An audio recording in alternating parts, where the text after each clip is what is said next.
नमस्कार, न्यूज भारत आवाज आपकी चैनल में आपका स्वागत है। आइए कुछ बड़ी खबरों पे एक नजर डालते हैं। उत्तराखंड के सितारगंज में अनुसूचित जाति समाज के लोगों ने जनप्रतिनिधियों के नेतृत्व में देश में दलितों पर हो रहे अत्याचार के खिलाफ एसडीएम के माध्यम से राष्ट्रपति के नाम संबोधित ज्ञापन भेजा है।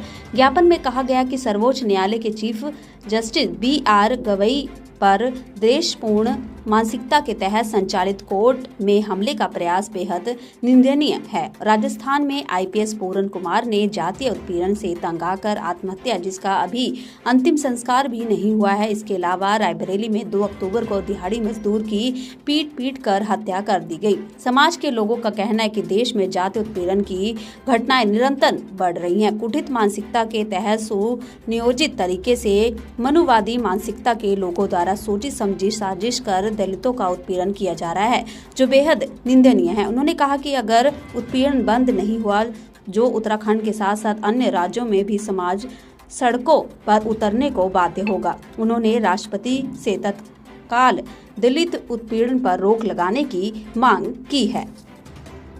में सबसे पहले ये है कि हम राष्ट्रपति महोदय को हम सभी लोग मिलकर एक ज्ञापन दे रहे हैं, जिसमें मेन बिंदु ये है कि हरियाणा में कैडर में IPS पूरण कुमार की जातीय उत्पीड़न कारण उन्हें अपनी फांसी लगाई और उनको अभी तक न्याय नहीं मिल पाया। तो हम सब लोगों का प्रथम केंद्र ये है कि उनको न्याय मिलना चाहिए। उसके साथ दूसरा विषय निकल के आया है, उत्तर प्रदेश रायबरेली में 2 अक्टूबर को एक दिहाड़ी मजदूर हरिओम पाली पीट कर उसकी हत्या कर दी।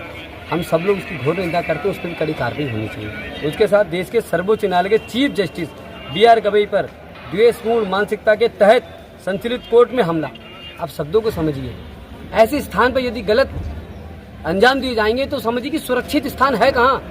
तो हम सबका निवेदन सिर्फ इतना है कि इन सब पर कड़ी से कड़ी कार्रवाई होनी चाहिए, इन सबको न्याय मिलना चाहिए। जो है हमारे सोशल मीडिया के माध्यम से पूरे देश में आप लोग देख रहे होंगे कि जातीय उत्पीड़न पूरे देश में इसका ग्राफ एकदम बढ़ गया है।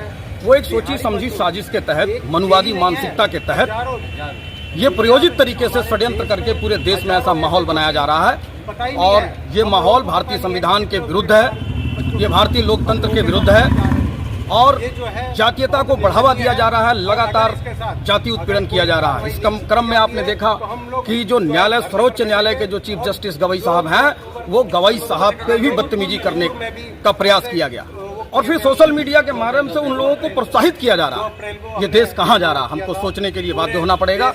और जो आपने हरियाणा क्षेत्र में जो वरिष्ठ IPS जिनने जो आत्महत्या करी है, वो जातीय उत्पीड़न का मसला है और 7-8 दिन हो जाने के बावजूद भी उस IPS की अभी अंत्येष्टि नहीं करी गई है, मोर्चरी में लाश है। ये हमारे देश का शर्म है कि ऐसी व्यवस्थाओं पर आज आज़ादी के 60-70 साल के बाद में भी अगर जो ये जाति प्रथा इस तरीके से और हर लेवल पर है, अधिकारी भी उसको भुगत रहा है, नीचे के स्तर के जो गरीब मजदूर तबके के लोग हैं वो भी भुगत रहे हैं और जो बहुत ज़्यादा पढ़े लिखे लोग हैं उनमें भी ये जातीयता कहीं पर भी है। जातीयता का जो आतंकवाद है वो सुनियोजित तरीके से एक विचारधारा के तहत चलाया जा रहा है। हमारा उसका पुरजोर विरोध है कि ऐसी अगर जो विचारधाराओं ने अपना अंकुश नहीं लगाया तो देश में अराजकता फैलेगी और सांप्रदायिक सौहार्द बिगड़ेगा। इसलिए मैं संवैधानिक एजेंसियों से ये पुरजोर अपील करता हूं कि इस पर तत्काल अंकुश लगाए। जो इसके जिम्मेदार लोग हैं, चाहे शासन हो चाहे प्रशासन हो, इन चीज़ों पर उसको अंकुश लगाना चाहिए। अगर जो ऐसा अंकुश नहीं लगा तो ये आवाम निकल करके, ये जो बहुसंख्यक समाज है, ये सड़कों पर उतर करके अपना न्याय मांगेगा, अपने अधिकार को छीनने का काम करेगा और जो हमारे अधिकार नहीं देगा उसको हम तमाचे से मार करके उसका अधिकार हम वापस ले लेंगे अपना।